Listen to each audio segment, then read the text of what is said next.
दोस्तों, हमने आपको बताया पिछले वीडियो में प्रेजेंट इंडेफिनिट टेंस के बारे में। आज मैं आपको बताऊंगा प्रेजेंट कंटिन्यूअस टेंस के बारे में। तो सबसे पहले इसका आइडेंटिफिकेशन जान लेते हैं। इसका पहचान क्या है? इसका पहचान है जिस हिंदी वाक्य के अंत में रहा है, रही है, रहे हैं या रहा हूँ ETC मतलब आदि शब्द आता है तो उसे हम प्रेजेंट कंटिन्यूअस टेंस के नाम से जानते हैं। तो सिंपली यही प्रेजेंट कंटिन्यूअस टेंस का पहचान है। कोई भी हिंदी वाक्य हो, अगर उसके अंत में, उस सेंटेंस के अंत में रहा है, रही है, रहे हैं, आ रहे हैं, तो आप तुरंत समझ जाइए कि वह प्रेजेंट कंटिन्यूअस टेंस है। बिना किसी दुविधा के आप तुरंत ये समझ जाइए। और उसका अब पहचान आपको रूल बता देता हूँ, रूल आपको बता देता हूँ जो अंग्रेजी में आपको बताया जाएगा। अंग्रेजी में हिंदी को अंग्रेजी के कन्वर्ट करने के लिए करते हैं तो यही उसका रूल है। Subject is am are plus verb की फर्स्ट फॉर्म प्लस ऑब्जेक्ट। अब यहाँ पे थोड़ा समझ लेते हैं। ये सब्जेक्ट हो गया जिसके द्वारा कार्य हो रहा तो होता है। अब यहाँ पे इज एम आर ये तीन है, ये आपके हेल्पिंग वर्ब कहे जाते हैं। तो इनमें से हमेशा इसके साथ, कर्ता के साथ एक ही यूज होगा। तो इनमें से कौन से कैसे यूज होगा एक ही, तो आप समझ जाइए। पहले बता देता हूँ। देखिए, इज का प्रयोग तब होगा जब कर्ता एक वचन होगा। जैसे यहाँ पे हम लोग हैं, हम लोग मतलब यहाँ बहुत लोग हो गए, यहाँ ये बहुवचन हो, ये प्लूरल नंबर हो गया, तो इसके लिए आर का प्रयोग होगा। यहाँ पे वी आर होगा, हम लोग वी आर होगा, वी के साथ ही वी कहते क्योंकि बहुवचन है इसलिए यहाँ पे आर का प्रयोग होगा। और एम का प्रयोग देख लेते हैं। एम का प्रयोग तभी होगा जब कर्ता मैं से शुरू होगा, मतलब मैं स्कूल जा रहा हूँ, तभी एम का प्रयोग होगा। इसके बाद एम का प्रयोग नहीं होगा। लेकिन इज का प्रयोग एक वचन के लिए होगा, सिंगुलर नंबर के लिए होगा, और आर का प्रयोग बहुवचन यानी प्लूरल नंबर के लिए होगा। तो यहाँ पे एग्जांपल मैं आपको समझा दे रहा हूँ। जैसे हम लोग स्कूल जा रहे हैं, तो इसका जो हो गया, अब हम का अंग्रेजी वी होता है, वी। अब यहाँ पे इज एम आर में से कोई एक आएगा। तो जैसा कि हमने आपको बताया था, बहुवचन के साथ है यानी प्लूरल नंबर के साथ आर का प्रयोग होगा और सिंगुलर नंबर के साथ इज का प्रयोग होगा। तो यहाँ पे ये हम लोग मतलब बहुत से लोग हैं, बहुत से लोग मतलब प्लूरल नंबर हो गया, प्लूरल नंबर के साथ आएगा आर, तो वी आर हो गया। अब यहाँ पे क्या आएगा? तीनों में से दोस्तों हमेशा तीनों में से याद रखना एक ही यूज होगा, समझ बूझ के इसको यूज कीजिएगा। और वर्ब अब आ गया।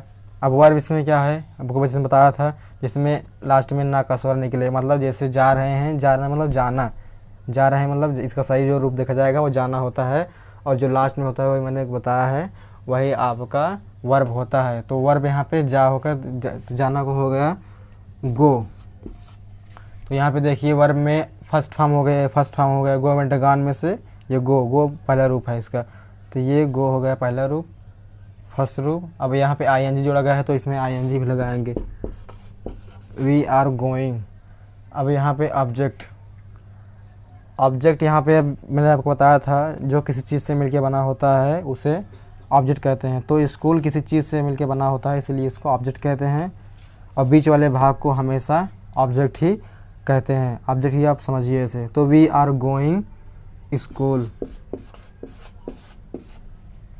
अब यहाँ पे देखिए टू का भी यूज होगा।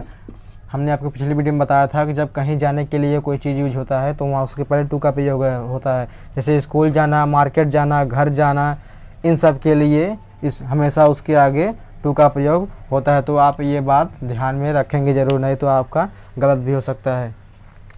तो हमने आपको बताया प्रेजेंट कंटिन्यूअस टेंस के बारे में, उसका पहचान, उसका आइडेंटिफिकेशन जो होता है, कैसे पहचानते हैं सेंटेंस को। तो उस सेंटेंस को पहचानते हैं जिस हिंदी वाक्य के अंत में रहा है, रही है, रहे हैं आदि शब्द जुड़ा होता है, उसे हम प्रेजेंट कंटिन्यूअस टेंस कहते हैं। इसके रूल हो गया subject plus is am are, एक वचन के लिए इज यानी सिंगुलर नंबर के लिए इज, प्लूरल नंबर के लिए आर का प्रयोग होता है, और आई के साथ एम का प्रयोग होता है। और यहाँ पे प्लस वर्ब की फर्स्ट फॉर्म, ये वर्ब की फर्स्ट फॉर्म आप जोड़ देंगे, उसमें ING भी साथ में लगा रहेगा, और प्लस ऑब्जेक्ट, प्लस जो ऑब्जेक्ट रहेगा आपको वो आप लिख देंगे, तो आपका सेंटेंस पूरा कंप्लीट हो जाएगा। तो एक एग्जांपल मैं और आपको समझाना चाहता हूँ। अब मैं आपको समझाता हूँ इसका दूसरा एग्जांपल आपको कि आई एम का प्रयोग कहाँ पे होता है। जैसे मैं विद्यालय जा रहा हूँ। तो मैं विद्यालय जा रहा हूँ, तो यहाँ पे देखिए मैं को अंग्रेजी में बोलेंगे आई, पहले सब्जेक्ट है, सब्जेक्ट रख लेते हैं आई। अब इसके साथ मैंने आपको बताया था कि आई के साथ हमेशा आई एम का प्रयोग होता है, तो आई एम। अब यहाँ पे आ गया वर्ब गो, इसमें आई एन जी जोड़ा गया है तो गोइंग। अब यहाँ पे ऑब्जेक्ट आ गया, तो ऑब्जेक्ट यह विद्यालय है तो इसको स्कूल लिखेंगे, और किसी जो मैंने आपको बताया था उसके पहले टू का प्रयोग जरूर करेंगे, क्योंकि जाने के लिए कहीं पे टू का प्रयोग होता है। तो ये आपका हो गया मैं विद्यालय जा रहा हूँ, तो इसका हो गया I am going to school. तो ये आपका प्रेजेंट कंटिन्यूअस टेंस ख़त्म हो गया।